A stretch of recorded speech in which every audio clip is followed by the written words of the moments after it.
PG electronics in Telugu. ఇవాల్టి video మీకు important అని చెప్పడానికి నా దగ్గర 3 రీజన్స్ ఉన్నాయి. First reason HP. Yes, HP laptops, Hewlett Packard laptops, right? HP ల్యాప్టాప్స్లో కానీ మీరు అబ్జర్వ్ చేస్తే మీ దగ్గర కనుక ఓల్డ్ ల్యాప్టాప్స్ ఉంటే అందులో చూడండి హీట్ డిసిపేషన్ HP ల్యాప్టాప్స్లో ఎక్కువ, కానీ రీసెంట్గా వస్తున్న HP ల్యాప్టాప్స్లో అంత డిసిపేషన్ లేదు. What is the reason? Why? Second reason వచ్చి మీరు కనుక అర్లియర్ టైమ్స్లో అబ్జర్వ్ చేస్తే data transmission between a hard disk and laptop. For example, hard డిస్క్లో అరౌండ్ 50 GB ఆఫ్ డేటా ఉంది. ఆ డేటా నేను ల్యాప్టాప్లోకి ట్రాన్స్ఫర్ చేయాలనుకోండి. ఎంత టైం పడుతుంది మీకు? Not less than 2 to 3 hours. Okay, కానీ రీసెంట్ టైమ్స్లో ఒక 5 years లేటెస్ట్ ల్యాప్టాప్స్ వచ్చింటారు కదా, ఒక 5 years మోడల్లో ఆ ల్యాప్టాప్ గురించి మీరు అబ్జర్వ్ చేస్తే వితిన్ హాఫ్ అన్ అవర్లో 50 GB డేటా హార్డ్ డిస్క్ నుంచి ల్యాప్టాప్లోకి ట్రాన్స్ఫర్ అయిపోతుంది. What is the reason? Third reason వచ్చి మీరు కనుక MI ప్రాసెసర్ అబ్జర్వ్ చేస్తే, for example Redmi note 5 processor చూసారనుకోండి, అందులో 14 nanometer టెక్నాలజీ అని ఉంది. 14 nanometer టెక్నాలజీ దేన్ని రిప్రజెంట్ చేస్తుంది? అంతకంటే ప్రీవియస్ టెక్నాలజీ ఏది ఉంది? కరెంట్ టెక్నాలజీ ఏది ఉంది? వీటన్నిటికీ ఆన్సర్ సింపుల్గా చెప్పాలంటే ఇవాల్టి video. Okay, first question, HP ల్యాప్టాప్లో ప్రీవియస్గా హీటింగ్ డిసిపేషన్ ఎక్కువ ఉండేది, బాగా వేడి ఎక్కిద్దండి నేను ఓవర్గా ల్యాప్టాప్ యూజ్ చేస్తాను. కానీ ప్రెసెంట్ టైమ్స్లో HP ల్యాప్టాప్ హీటింగ్ డిసిపేషన్ తగ్గిపోయింది. రీజన్ ఎందుకంటే they were using different kinds of gates. అదేంటి డిఫరెంట్ కైండ్స్ ఆఫ్ గేట్స్ అంటే సంబంధం ఏంటి మీరు అని ఆలోచిస్తున్నారా? మీకు తెలిసిన గేట్స్ ఏంటి? బేసిక్గా AND gate, OR gate, NAND gate, NOR gate. లేదంటే యూనివర్సల్ గేట్స్ అంటే NAND and NOR అంటారు, లేదా స్పెషల్ గేట్స్ అంటే XOR or XNOR అంటారు. కానీ అవి కాకుండా there are still more gates like Fredkin gate, Feynman gate, Toffoli gate, Islamic gate. ఇవన్నీ డిఫరెంట్ గేట్స్ అండి. ఈ గేట్స్ ఇప్పుడెప్పుడో వచ్చినట్టు కాదు, అరౌండ్ 1980s to 1990s వచ్చేసినాయి. కానీ అప్పట్లో వాటిని యూజ్ చేయలేదు. కానీ రియల్ టైంలో అట్ ప్రెసెంట్ వీటిని అగైన్ అప్పటి టెక్నాలజీ తీసుకుని ప్రెసెంట్ HP ల్యాప్టాప్ యూజ్ చేయడం వల్ల ఏమవుతుందంటే ఇవి రివర్సబుల్ లాజిక్ ఫాలో అవుతున్నాయండి. రివర్సబుల్ లాజిక్ టెక్నాలజీ ఫాలో అవుతుంది కాబట్టి వీటిలో హీటింగ్ డిసిపేషన్ ప్రాబ్లం తగ్గిపోయింది. మీ second question, data transmission hard disk నుంచి ల్యాప్టాప్లోకి ఒకప్పుడు 2 to 3 hours పట్టే డేటా ప్రెసెంట్ టైంలో 30 minutes కంప్లీట్ అయిపోతుంది. అంటే రీజన్ ఏంటి? మీరు కనుక ల్యాప్టాప్ మీ దగ్గర ఉంటే అబ్జర్వ్ చేయండి. మీ ల్యాప్టాప్ ఉంటే USB పోర్ట్స్ ఉంటాయి కదా, పెన్ డ్రైవ్ కనెక్ట్ చేసే పోర్ట్స్. ఆ పోర్ట్స్ మీరు లోపల చూస్తే ఒక పక్క బ్లూ స్ట్రిప్ కనిపిస్తుంది, రిమైనింగ్ ఆల్ బ్లాక్ స్ట్రిప్ కనిపిస్తుంది. మీ దగ్గర కనుక బ్లాక్ స్ట్రిప్ కోడింగ్ ఉందంటే దట్ రిప్రజెంట్స్ 2.0. మీ దగ్గర కనుక బ్లూ స్ట్రిప్ USB పోర్ట్ ఉందంటే దట్ రిప్రజెంట్స్ 3.0. ఇవి లాస్ట్ 5 years వచ్చినాయి, అంతకంటే ముందు కనిపించింది కానీ 2.0 కనిపించేది. బ్లూ స్ట్రిప్ 3.0 కాబట్టి దీనికి రిలేటెడ్ 3.0 హార్డ్ డిస్క్ మనం కనెక్ట్ చేసి 50 GB డేటా ట్రాన్స్ఫర్ చేస్తే విత్ ఇన్ లెస్ టైంలో దీంతో కంపేర్ చేసుకుంటే మూవ్ అయిపోతుంది. What is the reason? Reason ఏంటంటే వీటి యొక్క ట్రాన్స్మిషన్ స్పీడ్కి డిఫరెంట్ ప్రోటోకాల్స్ పెరిగిపోయినాయి. Different protocols in the sense జనరల్గా AMBA అంబా ప్రోటోకాల్స్ దీంట్లో యూజ్ చేశారండి. అంబా ప్రోటోకాల్స్ చాలా స్పెసిఫిక్ ప్రోటోకాల్స్ అవి. దేనికోసం అంటే for transmission of data from one port to the other port. Okay, me third question and the last question ఏంటంటే MI Redmi mobiles మీరు ఏది తీసుకున్నా జనరల్గా రీసెంట్ మొబైల్ నోట్ 5 కాబట్టి, అంటే అంతకంటే రీసెంట్ చాలా వచ్చినాయి అనుకోండి, I'm not familiar with that. Note 5 కాబట్టి అందులో 14 nanometer టెక్నాలజీ యూజ్ చేశారు. 14 nanometer కంటే ఏది యూజ్ చేశారు?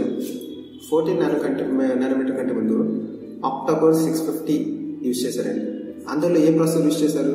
టెక్నాలజీ లెవెల్ ఎంత యూజ్ చేశారు? అంతకంటే ముందు technology level around 32 nanometer or 45 nanometer use చేశారనమాట. కానీ ఇది లేటెస్ట్ కాబట్టి 14 నానోమీటర్ యూజ్ చేశారు. అంటే దాని మీనింగ్ ఏంటి? టెక్నాలజీ లెవెల్ తగ్గే కొద్దీ అప్డేట్ అవుతుంది, అంటే స్పీడ్ ఆఫ్ పర్ఫార్మెన్స్ అనేది పెరుగుతూ వచ్చింది. నా ద క్వశ్చన్ ఈస్, మీకు చెప్పిన 3 రీజన్స్, హెచ్పి ల్యాప్టాప్లో రీజన్ ఒకటి చెప్పాను, డేటా ట్రాన్స్మిషన్లో ఒక రీజన్ చెప్పాను, రెడ్మీ మొబైల్స్కి ఒక రీజన్ చెప్పాను. వీటిని ఎవరు హ్యాండిల్ చేస్తారు జనరల్గా? Who is going to bother about all these reasons? Obviously it is none other than our electronic students అండి.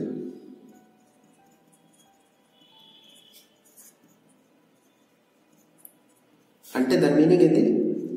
You have the capability to design a system which can reduce even more heating dissipation. You have the capability to design a protocol which can sense the data transmission speed more accurately. For example, మీరు 3.0 నుంచి 4.0 build చేశారనుకోండి, obviously అది ఇంకా ఫాస్ట్గా transmit అవుతుంది. You have the capability to design a system which will be working less than 14 nanometer. Current వచ్చి Samsung తీసుకోండి. Samsung company they are working on stone project.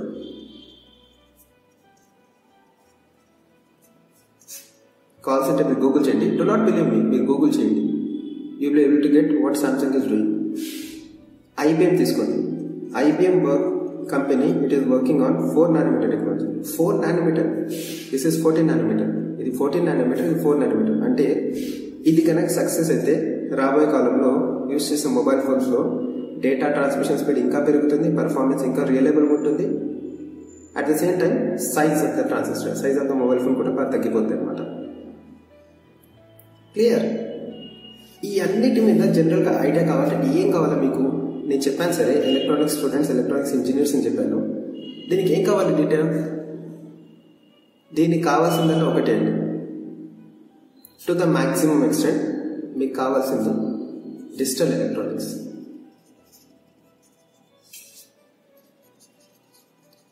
Digital electronics అంటే అనలాగ్ యూజ్ అవ్వదా? Obviously analogue కూడా బాగా use అవుతుంది, కానీ most of the టైంలో jobs ఓరియంటెడ్గా చెప్తే డిజిటల్లో ఎలక్ట్రానిక్స్ వాళ్ళకి ఎక్కువ ఆపర్చునిటీస్ ఉంటాయి.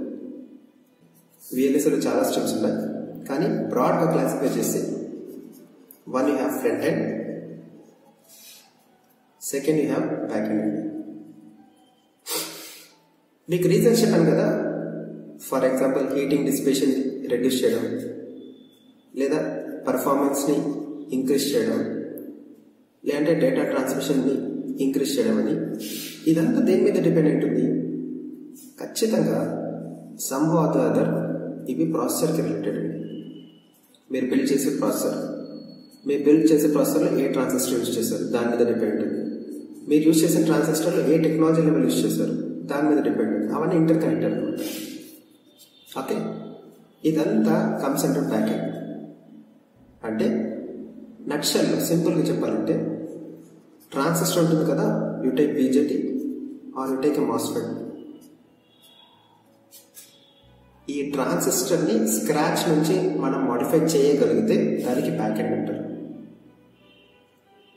స్క్రాచ్ నుంచి మనం మాడిఫై చేయగలుగుతాం అంటే earlier they were using 180 nanometre, రాను 90 నానోమీటర్ తగ్గిపోయింది, రాను 45 నానోమీటర్ తగ్గిపోయింది, అలా స్లోగా 14 నానోమీటర్కి వచ్చింది.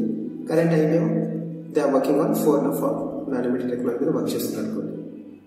ఈ స్క్రాచ్ చేస్తున్నారు కదా, ఇదంతా స్క్రాచ్ చేస్తుంది because of the back end. అందుకే బ్యాక్ ఎండ్ ఇంపార్టెంట్ అనమాట.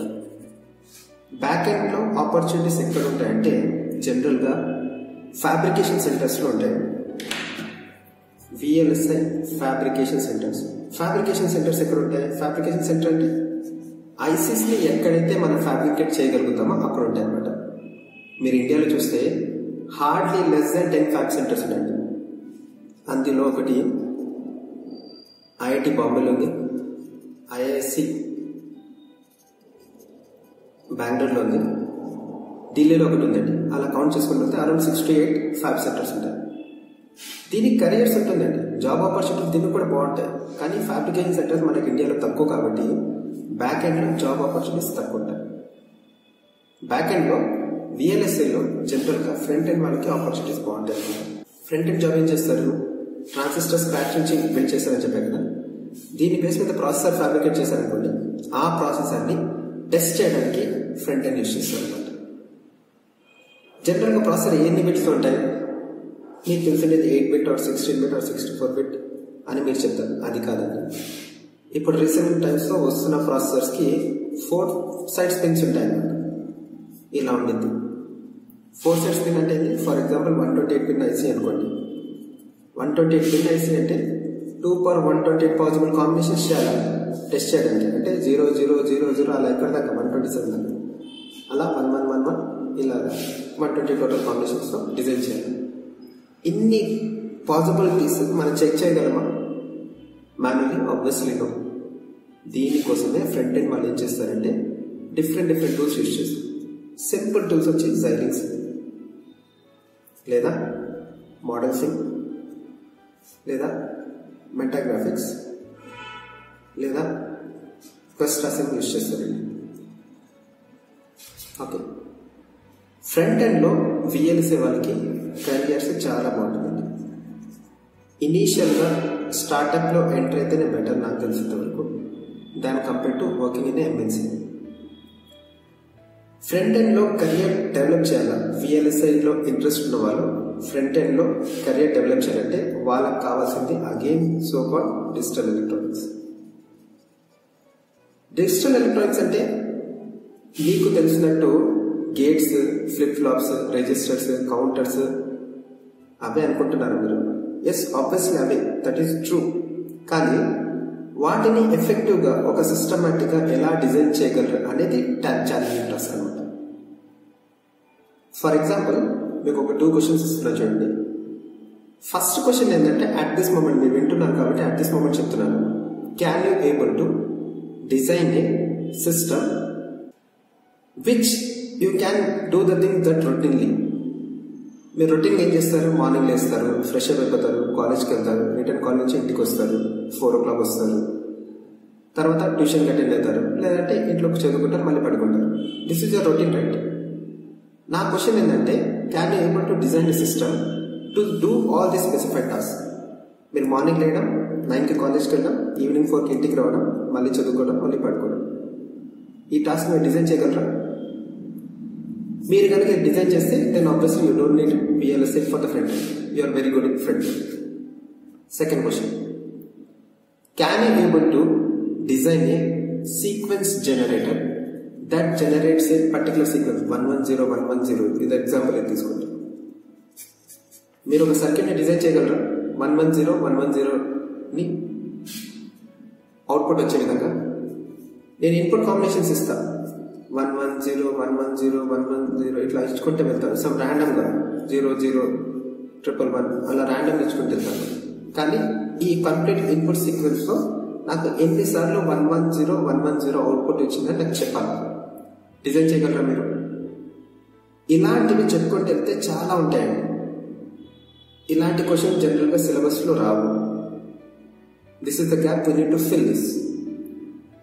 ఇలాంటి క్వశ్చన్స్ మీరు కనుక ఆన్సర్ చేస్తే obviously you will have a better career in VLSI for the front end engineers. Clear? VLSI back ఎండ్లో కావాల్సింది జనరల్గా టూల్స్ ఏం రిక్వైర్డ్ అయితే క్యాడెన్స్ అండి. క్యాడెన్స్ అంటే సినాప్సిస్, మేజర్గా ఇవే రిక్వైర్డ్ అనమాట. క్యాడెన్స్ వల్ల సినాప్సిస్, కొన్నిసార్లు మెటాగ్రాఫిక్స్ కూడా బాగా యూజ్ చేస్తారు. వీటిలో టూల్స్ మీద మీకు అవగాహన ఉందంటే బ్యాక్ ఎండ్లో స్కోప్ వస్తుంది. కానీ అంత ఈజీగా బ్యాక్ ఎండ్లో మీ కెరియర్ సెట్ చేయడం అంత ఈజీ కాదండి. Obviously you need to have minimum experience to enter in to back end. Fresher అయితే నాకు తెలిసినందుకు తీసుకోరు. ఎస్పెషల్ ఇండియాలో ఫ్రంట్ ఎండ్కి కెరియర్స్ బాగుందన్నమాట. క్లియర్? సో దీని మీద నేను ఒక చిన్న ఇన్స్టిట్యూట్ లాగా స్టార్ట్ చేయబోతున్నాను. That is what I intend to show you. మీరు ఒకసారి చూడండి, మీకు ఇది నచ్చిందని అనుకుంటున్నాను. చూడండి, model 1, evolution of integrated technology, over of manufacturing technology, over of ASIC VLSI design flow. ASIC చూస్తున్నారు ఇక్కడ. ASIC అంటే ఏంటి? Application specific integrated circuit. Okay, ఇది బ్యాక్ ఎండ్ కింద వస్తుంది. VLSI అంటే టెస్టింగ్ వస్తుంది, ఆబ్వియస్లీ బ్యాక్ ఎండ్ ఎండ్ వస్తుంది అనమాట. లాజిక్ డిజైన్ చూడండి. Logic design, number system, combination design, sequential design, final state machine, complex circuitry, business concepts అవన్నీ ఉన్నాయి కదా. చూడండి, మీకు ఇవన్నీ చూస్తే ఖచ్చితంగా కొత్తగా మీకు ఏం అనిపించదు. ఎందుకంటే all the way you know combination circuit, all the way you know sequential circuit. కానీ ఛాలెంజింగ్ టాస్క్ ఏంటంటే వీటితో ఒక సిస్టమ్ని డిజైన్ చేయాలి. That is what important is. వీటిని యూజ్ చేసుకుని ఒక సిస్టమ్ డిజైన్ చేయాలి. సెకండ్ థింగ్, డిజైన్ చేసిన సిస్టమ్ని హార్డ్వేర్ డిస్క్రిప్షన్ లాంగ్వేజ్లో రాయాలి. మనకు తెలిసిన లాంగ్వేజ్ ఏంటి? వెరిలాగ్, VHDL తెలుసు. చాలామందికి వెరిలాగ్ కూడా తెలుసు, VHDL మాత్రం తెలుసుంటారు. ఇండస్ట్రీలో ఒక 10 years బ్యాక్ వర్క్ కూడా యూజ్ చేసి వెరిలాగ్. కానీ కరెంట్ ఇండస్ట్రీలో వెరిలాగ్ ఎక్కడ యూజ్ చేయట్లేదు. జనాలంతా సిస్టమ్ వెరిలాగ్కి మూవ్ అయిపోతున్నారు. ఓకే, సిస్టమ్ వెరిలాగ్ రావాలంటే కంపల్సరీ మీకు కావాల్సింది C or C++ కావాలా, ఫాలోడ్ బై వెరిలాగ్ లాంగ్వేజ్ కావాలా, followed by oops concepts. Oops through Java వచ్చేది వరకు సబ్జెక్ట్. అందులో ఊప్స్ కాన్సెప్ట్స్ వస్తాయి కదా, object oriented programming concepts, hierarchy లేదంటే ఎన్క్యాప్సులేషన్, అలాంటి కాన్సెప్ట్స్ అన్ని ఊప్స్ వస్తాయి. ఒక అష్యూరెన్స్ అయితే పక్కా ఇస్తానండి. మీ రెజ్యూమేలో కనుక మీరు సిస్టమ్ వెరిలాగ్ బేస్ మీద ఏమైనా ప్రోటోకాల్ డిజైన్ చేసి అని పెట్టారంటే, మీరు కనుక దాంట్లో కాన్ఫిడెంట్ ఉంటే ఖచ్చితంగా మీకు జాబ్ వస్తుంది. సిస్టమ్ వెరిలాగ్ అంత ఇంపార్టెంట్, అంత వ్యాలిడ్ కమ్ ఇంపార్టెంట్ అనమాట. ఈ కోర్సులో నేను టీచ్ చేసేది సామాన్యంగా వెరిలాగ్ మాత్రమే టీచ్ చేస్తాను. వెరిలాగ్ మోడల్స్ ఇక్కడ ఇవి చూడండి, సెకండ్ మోడల్ ఉంది. అడ్వాన్స్ డిజిటల్ సిస్టమ్లో చూస్తారు కదా, సేమ్ అడ్వాన్స్ సిస్టమ్ కాబట్టి కొన్ని అప్లికేషన్ ఓరియంటెడ్గా ఉంటాయి. మీరే తర్వాత క్లాక్ గేటింగ్స్, డొమైన్ ఇష్యూస్, ఇవి ఇక్కడ కూడా ఎస్టే ఇంపార్టెంట్. స్టాటిక్ టైమింగ్ అనాలిసిస్ కూడా ఇంపార్టెంట్. ఇక్కడ క్లాక్ డొమైన్ ప్రాసెసింగ్లో జనరల్గా ఎస్టే నుంచి డిస్కస్ చేస్తారనమాట. క్లియర్? సో ఈ అన్ని డిజైన్స్ని మనము వెరిలాగ్లో ఇంప్లిమెంట్ చేస్తాం. హియర్ యూ కెన్ సీ వెరిలాగ్ చెప్పాను కాబట్టి వెరిలాగ్లో కన్స్ట్రక్ట్స్ రాస్తాము. ఈ కన్స్ట్రక్ట్స్ బేస్ మీద ఇవన్నీ మీరు నేర్చుకుంటారండి. ప్రాజెక్ట్ చూడండి ఒకసారి, ప్రాజెక్ట్ గమనించండి. What is the project here? ITC protocol. ITC protocol industrial పరంగా జనరల్గా అంబా ప్రోటోకాల్ ఇంపార్టెంట్. అంబా ప్రోటోకాల్లో సామాన్యంగా 3 ఉంటాయి.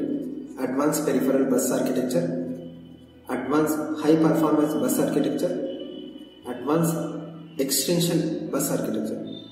ఈ 3 ప్రోటోకాల్స్ బిగినర్గా ఇండస్ట్రియల్ ఎక్స్పెక్ట్ చేసేది APB అనమాట. కానీ ఇది డిజైన్ చేయాలన్నా మీకు డిజిటల్ ఎలక్ట్రానిక్స్లో స్ట్రాంగ్ బేసిక్స్ కావాలా, అట్ ద సేమ్ టైం వెరిలాగ్లో కూడా మంచి బేసిక్స్ కావాలన్నమాట. మీరు అక్కడ దాకా రీచ్ అవ్వాలంటే ఫస్ట్ ఈ వెరిలాగ్లో మంచి గ్రిప్ తెచ్చుకోవాలి. For this academy I'm going for ITC protocol అనమాట. From Monday to Friday 6 PM to 8 PM evening అనుకున్నానండి. సెకండ్ థింగ్, కొంతమంది ఎవరైతే అనంతపూర్లో లేరో they can even attend only on Sundays from 9 AM to 4 PM. మీరు కనుక VLSIలో ఇంట్రెస్టెడ్ అయితే, దట్ టు ఫ్రంట్ ఎండ్లో కనుక మీరు ఇంట్రెస్టెడ్ అయితే you can consult. Always welcome. Thank you guys.